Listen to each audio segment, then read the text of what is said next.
ओम शांति। ओम शांति। ओम शांति। 1/11/2021 प्रातः मुरली। ओम शांति। बाप दादा मधुबन। आज सर्वशक्तिमान शिव भगवानो बाज, हम मास्टर सर्वशक्तिमान बच्चों के प्रति बाबा ने मुरली में कहा, मुरली सार, मीठे बच्चे, तुम्हारी चलन बहुत मीठी रॉयल होनी चाहिए, क्रोध का भूत बिल्कुल ना हो। आज की मुरली का प्रश्न है, 21 जन्मों के प्रारब्ध पाने के लिए बच्चों को किस बात का ध्यान जरूर रखना है? उत्तर में बाबा ने कहा, इस दुनिया में रहते सब कुछ करते बुद्धि का योग एक सच्चे माशूक के साथ रहे। ऐसी कोई बुरी आदत ना हो जिससे बाप की आबरू खत्म हो। घर में रहते भी इतना प्यार से रहो जो दूसरे समझें कि इसमें तो बहुत अच्छे देवी गुण हैं। गीत है जाग सजनिया जाग। ओम शांति। मीठे मीठे रूहानी बच्चों ने गीत सुना, इसका अर्थ भी जरूर बच्चे समझ गए होंगे। बाप आकर नई नई बातें सुनाते हैं।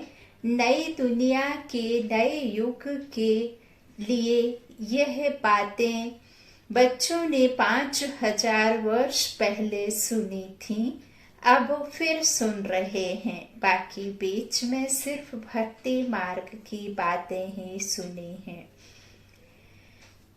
सतयुग में यह बातें होती नहीं, वहां है ज्ञान मार्ग की प्रारब्ध।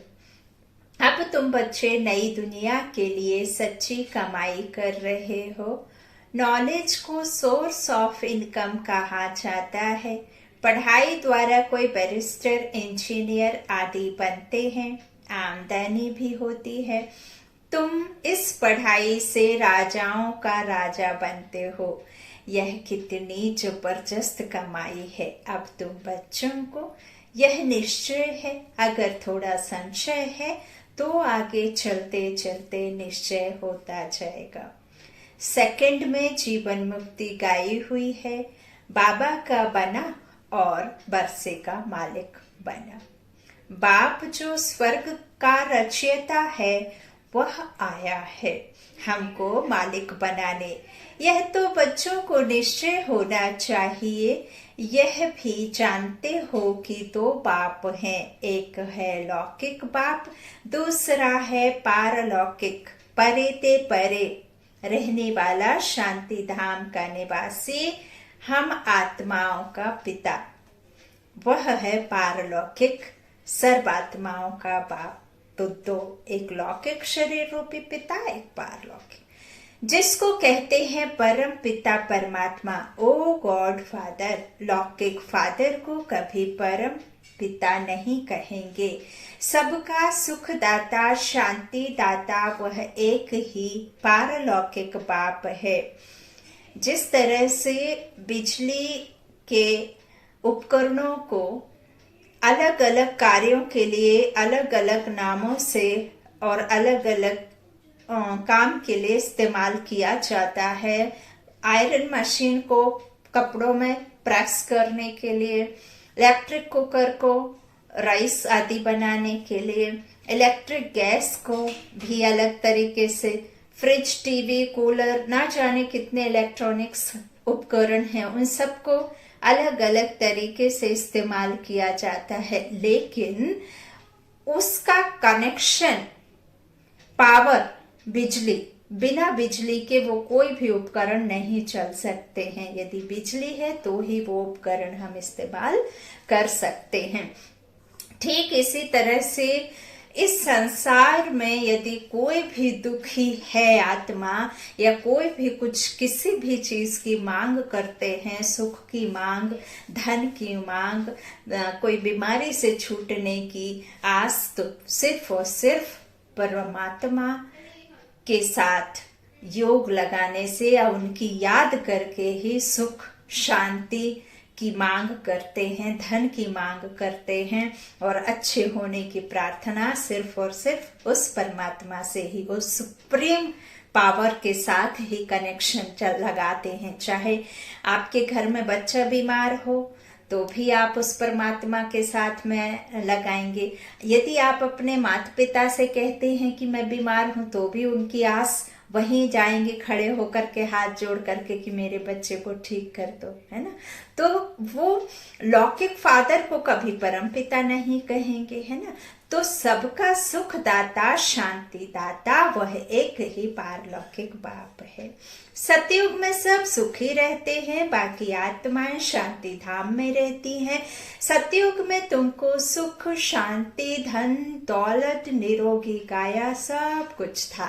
तो ऐसे मोस्ट बिलव्ड विल बेट बाप को सब पुकारते हैं।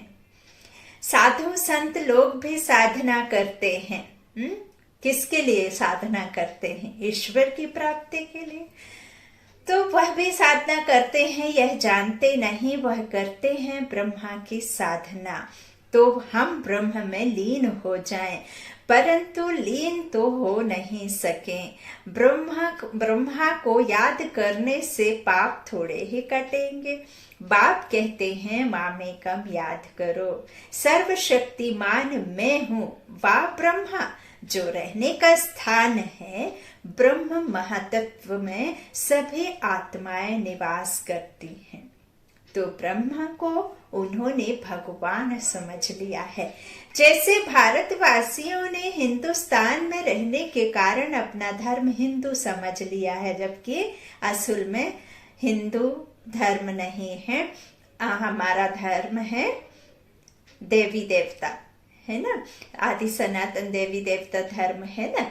तो वह फिर हिंदू कहने लगे। बाबा कहते हैं इस तरह से उन्होंने समझ लिया है कि हमारा धर्म हिंदू है। वैसे ब्रह्म तत्व रहने के स्थान को परमात्मा समझ लिया है, वह है ब्रह्मांड। वहां आत्माएं ज्योतिर्बिंदु अंडा आकार में रहती हैं, इसलिए उनको ब्रह्मांड कहते हैं। यह है मनुष्य सृष्टि। ब्रह्मांड अलग है, मनुष्य सृष्टि अलग है। आत्मा क्या है यह किसको भी पता नहीं है। कहते भी हैं भ्रकुटी के बीच चमकता है अजब सितारा। फिर कहते हैं आत्मा अंगूठे सदृश है, परंतु बाप कहते हैं आत्मा बिल्कुल सूक्ष्म बिंदु है, जिसको इन आंखों के द्वारा देख नहीं सकते। इनको देखने की, पकड़ने की बहुत कोशिश करते हैं, परंतु किसको पता नहीं पड़ता। तुम बच्चे जानते हो। तो अब तुमको भारत को स्वर्ग बनाने में बाप का मददगार भी बनना पड़े। बाप आते हैं भारत में, आते ही हैं भारत में। शिव जयंती भारत में ही मनाते हैं। जैसे क्राइस्ट होकर गया तो क्रिश्चियन लोग क्रिसमस मनाते रहते हैं। क्राइस्ट कब आया वह भी जानते हैं, परंतु भारतवासियों को यह पता ही नहीं कि बाप कब आया था, कृष्ण कब आया था, किसका भी उन्हों को पता नहीं है। महिमा सारी कृष्ण की गाते हैं, उसको झूले में झूलाते हैं, प्यार करते हैं, परंतु यह नहीं जानते कि उनका जन्म कब हुआ। कह देते द्वापर में गीता सुनाई।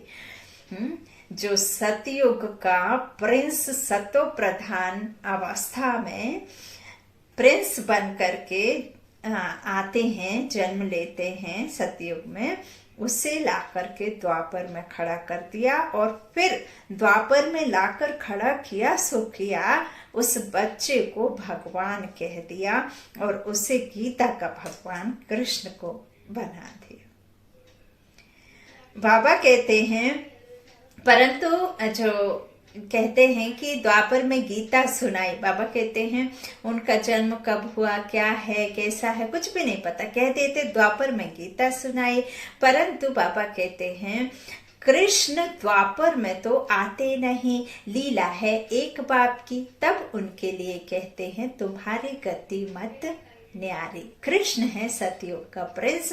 पहले से माता को साक्षात्कार हो जाता है कि योग बल से बच्चा पैदा होने वाला है। दिखाते हैं ना, जो महाभारत में दिखाया था कृष्ण जन्म के समय की माता के एक लाइट चमकती है रात में और गर्भ धारण हो जाता है, इस तरह से कुछ दिखाते हैं। तो बाबा कहते हैं इस तरह से जो है परंतु जो लीला है एक बाप की, तब उनके लिए कहते हैं ना, तो पहले से माता को साक्षात्कार हो जाता है कि योग बल से बच्चा पैदा होने वाला। वहां शरीर भी ऐसे ही छोड़ते हैं। जब स्वतः ही पता हो जाता है, एक्चुअली वहां बूढ़ा कोई ऐसे होता नहीं, वहां पे सिर्फ आपको ये पता चल जाता है कि 150 वर्ष की अब आयु हो गई है, तो ये है तन पुराना हो गया है, या इसकी आयु गोल्डन एज जो पूरी हो गई है वह पूरी होती ही फिर वह स्वतः ही सांप के केचुली की तरह एक शरीर छोड़ दूसरा नया बच्चे का शरीर ले लेते हैं, है ना। तो इस तरह बाबा कहते हैं कि वहां शरीर भी ऐसे ही छोड़ते हैं, एक शरीर छोड़ दूसरा लेते हैं। सर्प का मिसाल, वास्तव में सन्यासी ये मिसाल दे नहीं सकते। तुम विकारी मनुष्यों को बैठ ज्ञान की भूं भूं कर तम प्रधान से सतो प्रधान बना देते हो। यह तुम्हारा धंधा है, भूं भूं कर मनुष्य को देवता बना देते हो। कछुओं आदि का मिसाल भी इस समय का है। कर्म करके फिर जितना समय मिले बाप को याद करना है। तुम जानते हो यह हमारा अंतिम जन्म है, अब नाटक पूरा होना है, पुराना शरीर है, इसका कर्म भोग चुक्त करना है। जब सतो प्रधान हो जाएंगे तो फिर कर्मातीत अवस्था हो जाएगी, फिर हम इस शरीर में रह नहीं सकेंगे। कर्मातीत अवस्था हुई, फिर शरीर छोड़ देंगे, फिर लड़ाई शुरू होगी।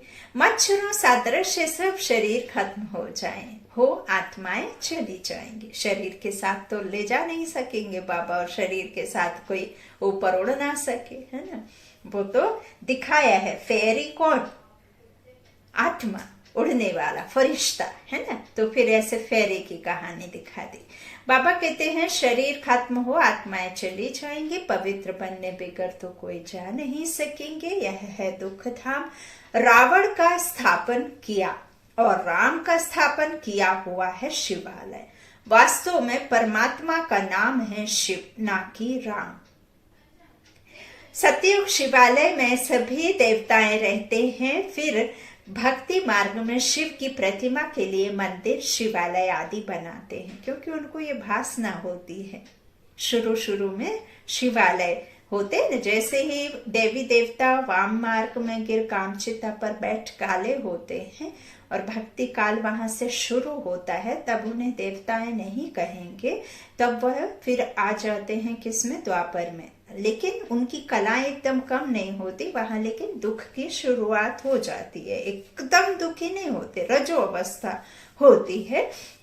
वहां सबसे पहले शिवालय बनते, क्योंकि उनको ये भासना होती, ज्ञान तो लोप हो जाता है तो उनको भासना होती है कि शिवालय सबसे पहले, क्योंकि जो सुख देने वाला है वो तो शिव है ना। तो इस तरह से जो फिर भक्ति मार्ग में शिव प्रतिमा के लिए मंदिर, शिवालय आदि बनाते। अब शिव बाबा का यह तख्त है, ब्रह्मा बाबा की प्रकृति के बीच विराजमान, बगल में आके शिव बाबा ने अपना रथ लिया है ना। तो यह जो है शिव बाबा का तख्त है। आत्मा इस तख्त पर विराजमान है, ब्रह्मा बाबा के प्रकृति पे। तो बाप भी यहाँ बाजू में आकर विराजमान होते हैं। देखिए बाबा ने क्लियर भी किया है अपने महावाक्यों में कि मैं आकर विराजमान होता हूँ बाजू में, और आकर पढ़ाते हैं। सदैव तो नहीं रहता, बाबा कहते मैं सदैव नहीं रहता, याद करो तो यह आया। बाप कहते हैं मैं तुम्हारा बेहद का बाप हूँ, वर्षा मेरे से तुमको मिलना है। ब्रह्मा थोड़े ही बेहद का बाप है, इसलिए तुम मुझे याद करो। मीठे बच्चे जानते हैं कि बाबा ज्ञान का सागर है, प्यार का सागर है, तो तुम बच्चों को भी प्यार का सागर बनना है। स्त्री पुरुष एक दो को सच्चा प्यार नहीं करते, वह तो काम विकार को ही प्यार समझते हैं। परंतु बाबा ने कहा है कि काम महाशत्रु है, यह आदि मध्य अंत दुख देने वाला है। देवताएं निर्विकारी थे, तब तो कहते हैं कृष्ण जैसा बच्चा मिले, कृष्ण जैसा पति मिले, कहते हैं कि नहीं? तो कृष्णपुरी को याद करते हैं ना। अब बाप कृष्णपुरी स्थापन कर रहे हैं, तुम स्वयं श्री कृष्ण जैसे अथवा मोहन जैसे बन सकते हो। प्रिंस प्रिंसेस और भी होंगे, तो यह सब यहाँ बन रहे हैं, उनकी भी लिस्ट रहती है। माला के 8 दाने भी हैं तो 108 दाने भी हैं। लोग 9 रत्न की अंगूठी पहनते हैं। अब यह 8 कौन है, बीच में कौन है? यह भी तो मणके की जो प्रैक्टिकल में बाबा यहाँ बता रहे हैं कि प्रैक्टिकल में ये 9 रत्न कौन है। क्या वो स्थूल मोती जिन्हें हम पकड़ के ऐसे ऐसे ऐसे ऐसे राम राम राम राम करते हैं, क्या वो रत्न है? क्या उन रत्नों को पहनने से ही सुख होता है? नहीं। आत्मा में वो धारण जब हम धारणा करते हैं, जो परमात्मा हमें निर्विकारी होने की कला, 16 कला संपूर्ण निर्विकारी बनाते हैं, और इन 5 विकारों से एकदम कर्मातीत अवस्था हमारी होती है, तो वो 8 और 1 9। तो बाबा आज यहाँ बता रहे हैं कि माला के 8 दाने भी हैं तो 108 दाने भी हैं। लोग 9 रत्न की अंगूठी पहनते हैं, मैं रिपीट कर रही हूँ। तो अब यह 8 कौन है, बीच में कौन है, यह भी तुम जानते हो कि मीठे ते मीठे बाप द्वारा हम रत्न बन रहे हैं। 9 रत्न है ना, और जो 9वां रत्न है ना, वह फूल जिसे हम माला पूरी होने के बाद में फिर हमें उस आइस में लगाते हैं। खत्म होती है माला तो उसे हम आइस से लगाते हैं, माथे से लगाते हैं और चूमते हैं। वो जो फूल है माले का, वो शिव दोनों तरफ है। 2 माला जो मण के जुड़े रहते हैं, वो माला के 2 दाने लक्ष्मी नारायण, फिर बाकी 3 हो गए, प्लस उसमें 5 और, तो वो 8 प्लस 1 9, ऐसे करके 9 रत्न। तो बाबा कहते हैं इस तरह से मीठे ते मीठे बाप द्वारा हम रत्न बन रहे हैं। बाप कहते हैं बच्चे आपस में बहुत प्यार से चलना है, नहीं तो बाबा का नाम बदनाम करेंगे। फिर सत्य गुरु की निंदा कराने वाले ठौर नहीं पा सकते। सबको मंत्र भी बताना है कि एक बाप को याद करो तो खाद निकल जाएगी। घर में भी इतना प्यार से चलना चाहिए जो दूसरे समझें कि इसमें क्रोध नहीं है, बहुत प्यार आ गया है। शराब सिगरेट आदि पीना बहुत बुरी आदत है, ऐसी सब बुरी आदतें छोड़ देनी चाहिए। आज भाइयों के लिए बाबा ने लिखा है, आजकल तो लेडीज भी करते हैं यह सब कार्य। तो इस तरह दैवी गुण यहाँ ही धारण करने हैं, ना कि वहां जाकर के, है ना। तो राजधानी स्थापन करने में मेहनत लगती है, दूसरे धर्म वाले राजधानी स्थापन नहीं करते, वह ऊपर से एकदम पिछाड़ी में आते रहते हैं। तुम 21 जन्म की प्रारब्ध बना रहे हो, इसमें माया के तूफान बहुत आएंगे, फिर भी पुरुषार्थ कर दैवी गुण धारण करने हैं। अगर क्रोध से बात करेंगे तो लोग कहेंगे इनमें भूत है। गोया बेहद बाप की आबरू गंवाई, फिर ऐसे ऊंच पद कैसे पाएंगे। बहुत मीठा अनासक्त बनना है, यहाँ रहते सब कुछ करते योग माशूक के साथ चाहिए। बाबा ने कहा है मुझे याद करो तो पाप भस्म हो जाएंगे। इसको योग अग्नि कहा जाता है। यहाँ हठ योग की दरकार नहीं है। अपना शरीर तंदुरुस्त रखना है, मोस्ट वैल्यूबल शरीर है। हम इस शरीर के आधार से ही परमात्मा के पास पहुंच सकते हैं। जब तक तन में प्राण है तभी तक हम परमात्मा के पास हैं। जैसे ही तन से प्राण निकले फिर आत्मा को थोड़े ना पता है आप कहाँ जा रहे हैं, क्या कर रहे हैं। तो यह आधार है हमारा ईश्वर के साथ में मिलने का। तो बाबा कहते हैं इसे भी तंदुरुस्त रखना है, वैल्यूबल है शरीर, भोजन भी शुद्ध खाना है। देवताओं को कैसा भोग लगाते हैं, कैसा लगाते हैं? तो श्रीनाथ द्वारे जाकर देखो, बंगाल में तो काली पर बकरे का भोग लगाते हैं। वे अपने मित्रों को भी मछली खिलाते हैं, और इवन शादी विवाह में भी उस तरफ जो है मंडप के नीचे भी रखते हैं मच्छी को भर के। तो बाबा कहते हैं इस तरह से अपने मित्रों को मछली खिलाते हैं, नहीं तो समझते हैं कि पितृ नाराज हो जाएंगे। कोई ने रिवाज डाला है, वह चलता रहता है। देवी देवताओं के राज्य में कोई पाप नहीं होता, वह है राम राज्य। यहाँ कर्म विकर्म बनते हैं, वहाँ कर्म अकर्म बनते हैं। जब हमारा कर्म विकर्म बनता है तो हम दुखी होते हैं, और जब हमारे कर्म अकर्म बनते हैं तो हम सुखी होते हैं, है ना। तो बाबा कहते अब हरिद्वार में जाकर बैठते हैं, हरे कृष्ण को कहते हैं। अब कृष्ण तो है सतयुग में, वास्तव में हरि नाम शिव का है, दुख हरने वाला। परंतु गीता में कृष्ण का नाम डाल हरे कृष्ण को समझ लिया है। वास्तव में दुख हरने वाला है शिव बाबा। हरे का द्वार सतयुग को कहा जाता है। भक्ति मार्ग में जो कुछ आता है बोलते रहते। बाप कहते हैं मैं संगम पर आता हूँ पुरानी दुनिया को नई बनाने। रावण है पुराना दुश्मन, हर वर्ष उनको जलाते हैं, कितने पैसे खर्च करते हैं, सब waste of time, waste of money है। बंगाल में कितनी देवियां बनाते हैं, उनको खिला पिला कर पूजा कर फिर जाकर डुबोते हैं।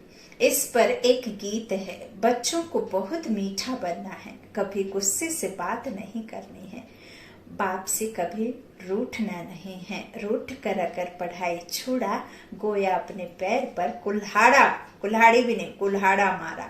यहाँ तुम आए हो विश्व का मालिक बनने। महाराजा श्री नारायण महारानी श्री लक्ष्मी को कहा जाता है, बाकी श्री हैं शिव बाबा का टाइटल। श्री कहा जाता है देवताओं को, श्री अर्थात श्रेष्ठ, श्रेष्ठ धर्म, श्रेष्ठ कर्म जब होते हैं वो देवता। अभी तो धर्म भ्रष्ट है और कर्म भ्रष्ट भी है, तो अभी तो देवता है ही नहीं। और श्री शिव बाबा का टाइटल, क्योंकि वो ऊंचते ऊंचे है। तो अब तुम ख्याल करो हम क्या थे। माया ने हमारा माथा मुड़वा कर हमको क्या बना दिया है। भारत कितना साहूकार था, फिर कंगाल कैसे बना, क्या हुआ, कुछ भी समझते नहीं। अब तुम जानते हो हम सो देवता थे फिर क्षत्रिय बने। वह कह देते आत्मा सो परमात्मा, नहीं तो हम सो का अर्थ कितना सहज है। वो लोग कहते हैं मनुष्य का जन्म सिर्फ एक होता है, परंतु बाप समझाते हैं कि मनुष्य के जन्म 84 होते हैं। उस 84 जन्म में तुम्हारा यह संगम का एक जन्म दुर्लभ है, जबकि तुम बेहद बाप से स्वर्ग का वर्षा पाते हो। तुम बहुत रॉयल बाप के बच्चे हो, तो तुम्हारे में कितनी रॉयल्टी होनी चाहिए। रॉयल मनुष्य कभी जोर से बात नहीं करते। दुनिया में घर घर में कितना हंगामा होता है। दुनिया में बाबा कहते हैं कितना एक दूसरे के लिए, थोड़े थोड़े पैसे के लिए एक दूसरे के मौत को भी गले लगाने से नहीं चूकते हैं, मौत को भी घाट उतार देते हैं। एक दूसरे को मारना, आपस में 4 लोग हैं तो 4 लोगों की मत नहीं मिलना, अलग अलग मत से चलना, और अगर एक दूसरे का नहीं माना तो आपस में लड़ाई होना। तो बाबा कहते किस तरह से देखिए हंगामा होता है। स्वर्ग में ऐसी कोई बात नहीं, एक धर्म, एक कर्म, एक राज्य, यथा राजा यथा रानी, कोई प्रजा की बात नहीं, सब एक समान। तो जब धर्म में अनेकता नहीं है तो एकता है, तो वहां पे कोई द्वैत आदि की बात नहीं। अद्वैत राज्य है ना, तो लड़ाई की कोई बात नहीं है। बाबा कहते इस तरह से ऐसी वहां कोई बात नहीं। यह बाबा भी वल्लभाचार्य कुल का था। फिर भी कहाँ वह सतयुग के देवताएं और कहाँ आजकल के वैष्णव लोग। ऐसे नहीं, वैष्णव हैं तो विकार में नहीं जाते हैं। रावण राज्य में सब विकार से पैदा होते हैं। देखिए बाबा कहते भी है ना कि यहाँ पे देखिए वैष्णव जो हम बनते, बाबा कहते ऐसा नहीं कि भल कपड़े आदि पहन लिए और कुछ भोजन आदि जो है सात्विकता आ गई तो आप वैष्णव हो गए, ऐसा कुछ नहीं हो। तो बाबा कहते कोई भी यहाँ वैष्णव नहीं है क्योंकि सब बेकार से होते हैं। तो बाबा कहते जो आजकल के वैष्णव लोग ऐसे नहीं हैं, है ना, कि वैष्णव बेकार में नहीं जाते। बाबा कहते सतयुग में है संपूर्ण निर्विकारी। अब तुम संपूर्ण निर्विकारी बन रहे हो और विश्व के मालिक बनते हो योग बल द्वारा। तुम्हारी चलन बहुत मीठी रॉयल होनी चाहिए। कोई डिबेट या शास्त्रवाद नहीं करना है। बाबा कहते हैं यहाँ ऐसा नहीं है कि किसी के साथ में करने लगे कि हम ऊंचे हैं, हम ऊंचे हैं, तुम्हारा धर्म छोटा है, हमारा धर्म बहुत बड़ा है, हम बाबा के बच्चे बने हैं तो हम श्रेष्ठ हैं, तुम नीच हो। इस तरह से कोई भी बात पर डिबेट नहीं करना है। बाबा कहते हैं ना, सब ड्रामा अनुसार चल रहा है। जो भी हुआ, जो हो रहा है, सब पुराना है ना। तो इस तरह बाबा कहते हैं कोई भी डिबेट आदि शास्त्रवाद कुछ भी नहीं करना। वह जब शास्त्रवाद करने बैठते हैं तो एक दो को लाठी भी मार देते हैं। उन विचारों का कोई भी दोष नहीं है, इस नॉलेज को जानते ही नहीं। यह है रूहानी नॉलेज जो मिलती है रूहानी बाप से। वह ज्ञान का सागर है। उनके शरीर का नाम नहीं है, वह अव्यक्त मूर्त है। कहते हैं मेरा नाम शिव है। मैं स्थूल व सूक्ष्म शरीर नहीं लेता हूँ। ज्ञान का सागर, आनंद का सागर मुझे ही कहते हैं। शास्त्रों में क्या क्या लिखा है। हनुमान पवन पुत्र था, अब पवन से बच्चा कैसे पैदा होगा। फिर परमात्मा के लिए कहते कच्छ मच्छ अवतार कितनी गाली दी है। अब कच्छ मच्छ में आकर क्या कच्छ मच्छ हम जीव आत्माओं को ज्ञान देकर हमारी सदगति कर सकते हैं क्या?